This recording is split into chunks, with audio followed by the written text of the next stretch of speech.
welcome back to my YouTube channel. Just kidding, welcome to Thread Talk Thursdays.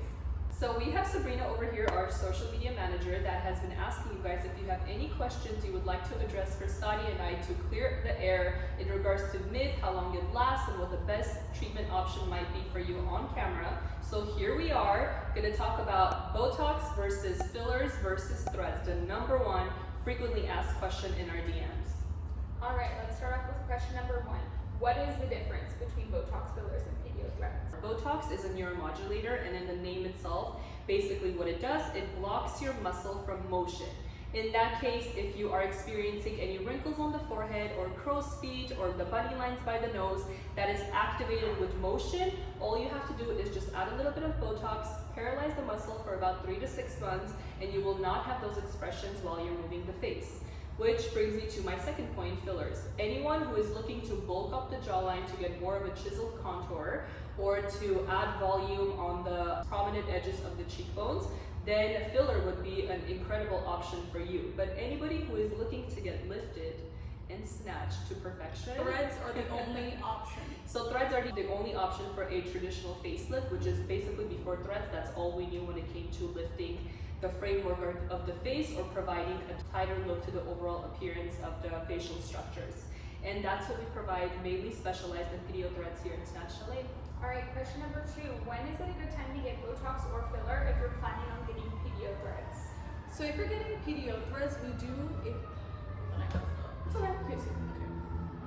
So if you plan on getting PDO.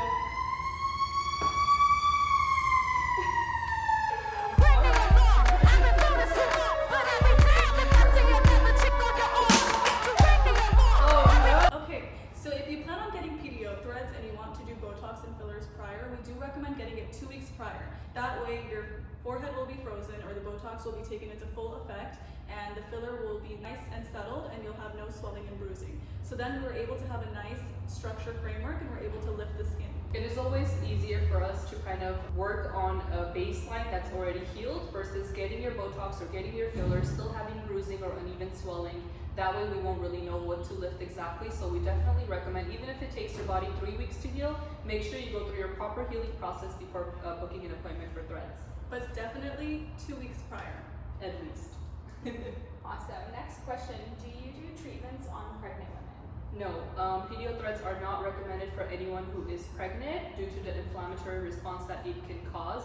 So we do not treat anyone who is pregnant. Next question. What is the difference between nose fillers and the nose thread lift? Oh, glad you asked. So here she goes. Nose fillers versus nose thread lift. So nose filler is really good for people who have a little bit of a dent in this area that you want to just kind of plump out and add volume to give you a nice contour. How threads work, we're able to place threads right along the nose bridge to really contour and give you some height for that perfect filtered contour. And we're also able to add support through this little tip right here to give it that Tinkerbell lift. So half of my clients always have concerns of their nose tip drooping, and how that works is your nose tip will droop over time when you lack support in the philtrum, which is just this area right here from the tip of your nose to the top of your mouth. But how PDO threads work is as you add that support, it straightens it and lifts it, and you're almost at all times when you are at rest and smiling, it stays lifted. Sadiyah does most of the noses here. Most of her clients who come in for the nose tip lift, they'll be like, you know, I know my nose looks fine when it's at rest, but when I smile, my tip droops. So yeah. That's one of our common concerns that we address with the threads, which is something that filler can't fix because it does not provide you that strong framework in the philtrum to support your nose from drooping. And also with filler, there is a risk of Occlusion. Hold on, There we go. Another break.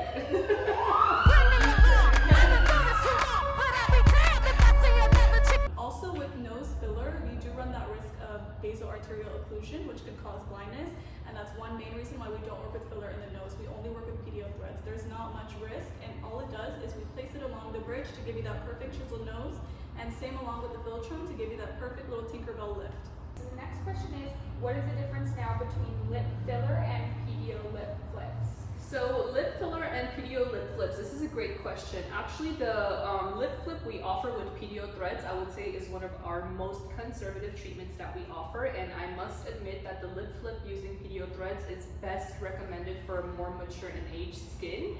A lot of the times when people have what's called the smoker lines, which is the straight little diagonal lines from the top of the nose continuing down to the border of the vermilion border of the lip, it would be an excellent treatment for threads because as the threads dissolve and produce collagen in about 6 to 8 weeks, because those are fairly thinner threads that we use, you will definitely see a really nice improvement in that area, along with definition in the vermilion border. If you are the kind of client that is looking for more volume, a little bit of pillowing, a lot of sculpting of the lips, then you would most definitely be an excellent candidate for fillers. What can you achieve with PDO that Botox and filler cannot? Everything. So, as Ani mentioned, thread lifts are the only alternative to lifting the skin. So Botox will freeze the muscle, fillers will add volume, threads will literally lift your skin, enhancing your own beauty. No other treatment can do that. No other. So that is the benefit of PDO threads. Eyebrow lift, cheek lift, contour lift, it just is such a nice treatment to enhance what you already have without bulking anything. So PDO threads are definitely more focused on kind of contouring and lifting rather than adding volume. So if used, especially in the central face for our mid-face treatment, whenever there's a lot of drooping, a lot of folding happening with the cheeks that create the nasolabial folds, you can go ahead and mask the volume with volume, which is one common mistake both practitioners and clients make when it comes to treating the smile lines. But if you are just simply pushing back the cheek, lifting everything off that is creating the line for you in the first place, that would be much better of an alternative for you as a treatment. Which lasts longer out of the 3 products? This is a trick question because it's not about which product lasts longer, it's where the product is placed exactly. So for Botox, it's pretty standard. Botox goes anywhere from 3 months to 8 months, and we always say it depends entirely up to your body's metabolism. We have clients who run through Botox in 3 months around the clock, and then there's people like me, my metabolism kind of slows down when it comes to all of this stuff, which is great for me, and my Botox will last me out about 8 to 9 months solid. When it comes to threads, threads and fillers actually, a lot of it depends on where it is placed. For example, fillers will last you out way longer in the jawline than they will in the nasolabial folds, even if it is the same exact filler material. Why? Because anywhere you put filler or you put product that has a lot of motion, for example, smile lines, it's going to metabolize lips, it way faster. Exactly. It's going to metabolize it way faster because you're constantly moving to filler. It is constantly going from pocket to pocket in a sense.